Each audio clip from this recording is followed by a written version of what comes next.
You did not come to this earth to suffer. Your soul came down to this earth. Your soul chose this exact life that you're living because you knew there was this huge potential for your life to be so amazing, so enjoyable, so magical. And you're here trying to fulfill that. And unfortunately, it's really easy to fall into suffering and to fall out of that because of the way that we've created society, the way that the ego has overtaken us over centuries.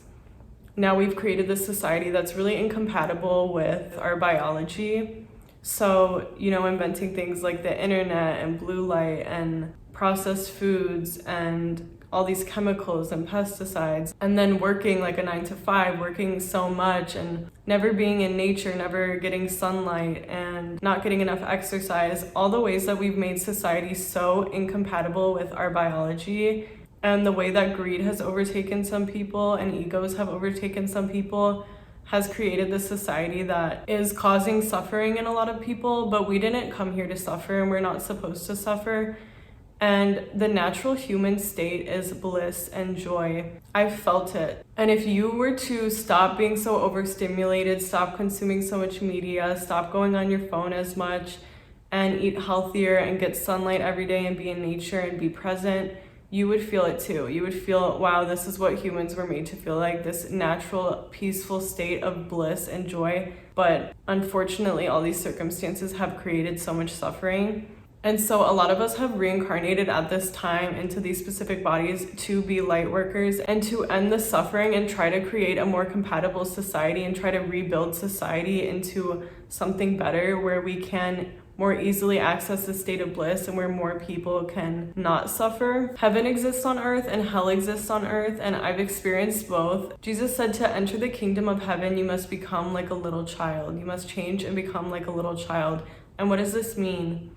Heaven is on earth. Heaven is a state of mind, and to enter it, you have to return to who you were before all of the conditioning, before you were told to be quiet, before you were told to act a certain way, before you had to obey authority figures and fell out of touch with your own creativity and your own desires and passions. And so the goal is really to reconnect with our inner child, what we wanted to do as a child, what excited us. You as a child, you were more in touch with your soul's purpose and with your soul's gifts. So try to remember what you wanted to do as a child or what activities you enjoyed doing and try to reconnect with that version of yourself.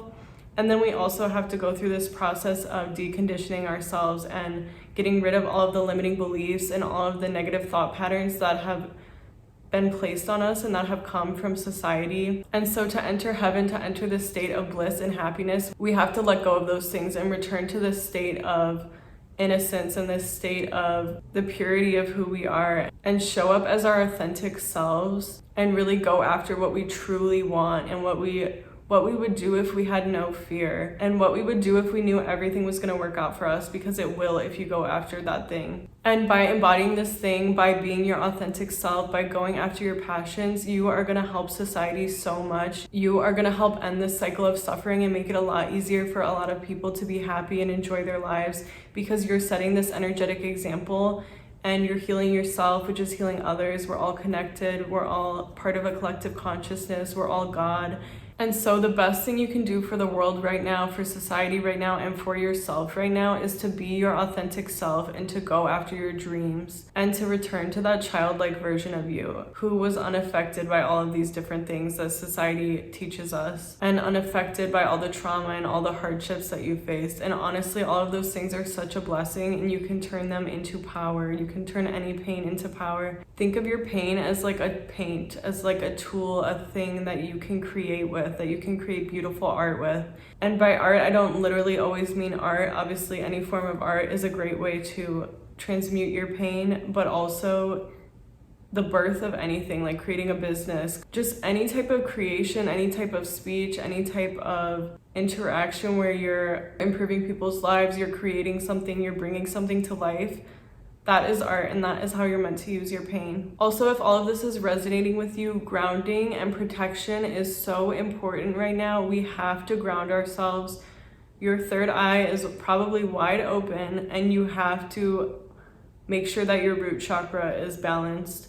And so focus on grounding every single day. Make sure that this is a part of your daily routine, whether this means being in nature. I like to do visualization meditations. I like to imagine roots coming out of my feet, my legs, and like going into the core of the earth. Any type of visualization that helps you ground yourself. There's a lot of different meditations on YouTube. Visualize yourself being grounded. Eating meat can help you to feel grounded. Also, it's important to protect your energy right now. I like to do protection visualization. So I visualize like an orb around me, or I visualize white light filling my body, and that it repels any negative energy, and that only the energy that I allow in can enter my body and enter my mind. Or you can say the affirmation, I release all feelings and emotions that are not my own.